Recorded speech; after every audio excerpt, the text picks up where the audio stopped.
SC တရားကျိုးဆိုပါဒီနေ့မှာကျွန်တော်ဒီ ampere ဘယ်လိုတိုင်းရမလဲဆိုတော့ကျွန်တော်ပြပြမယ်နော်ကျွန်တော်ဒီ ampere တိုင်းလို့မစင်ဘူးနော်ကျွန်တော်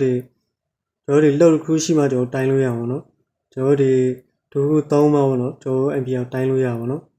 ကျွန်တော်ဒီမှာ ampere တိုင်းလို့စင်ဘူးနော်ကျွန်တော်ဒီအရင်ကျွန်တော်တိုင်းနေကြကျွန်တော်ဒီ connection တိုင်းတာတို့ကျွန်တော်ဒီ battery တိုင်းတဲ့ပုံစံမျိုးတိုင်းလို့မရဘူးနော်ဒီမှာတော့ကျွန်တော်လုံနေနေပေါ့နော်လုံနေကျွန်တော်ပန်ကန်လေးနဲ့လုတ်ပြအောင်နော်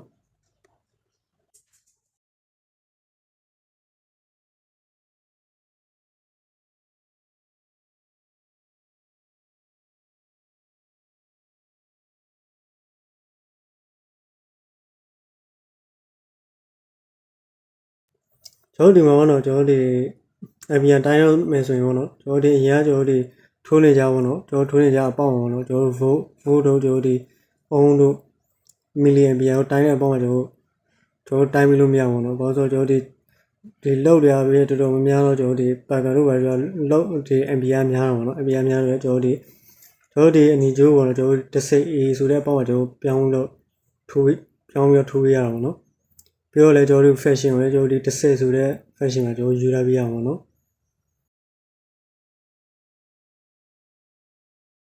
ကျွန်တော်ဒီမီတာကတော့တစ်လုံးမတူဘူးပေါ့နော်ကျွန်တော်ဒီမီတာမှာကျွန်တော်ဒီ AC ampere ပဲတိုင်းလို့ရအောင်နော်ကျွန်တော်ဒီ DC ampere တိုင်းလို့မရဘူးပြီးတော့ကျွန်တော်ဒီဟိုဘက်မီတာမှာကျွန်တော်ဒီ DC ampere ပဲတိုင်းလို့ရတယ်ကျွန်တော်ဒီ AC ampere တိုင်းလို့ရတဲ့ fashion ပါဘူးပေါ့နော်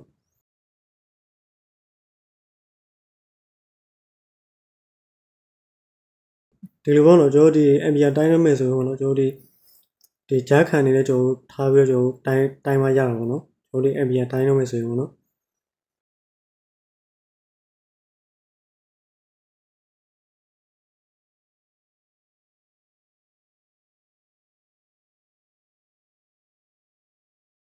အနှုတ်ကျိုးပြအပေါင်းကျိုးပြကျွန်တော်ဖြတ်ပြီးတော့ကျွန်တော်ဒီမီတာရဲ့တစ်ဖက်ကိုကျွန်တော်ထောက်လို့ဒီလိုတိုင်းမယ်ဆိုရင်ပေါ့နော်0.3 0.4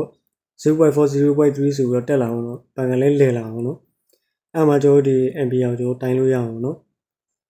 ပြောမစီဘောတော့ကျွန်တော်ဒီမီတာဘောတော့ကျွန်တော်ဒီဂျာခံနေနဲ့ကျွန်တော်ဒီကျိုးတစ်ချောင်းလို့ပေါ့နော်ကျွန်တော်ကျိုးတစ်ချောင်းလို့ဂျာခံနေကျွန်တော်ထားပြီးတော့ကျွန်တော်တိုင်းမှရအောင်ပေါ့နော်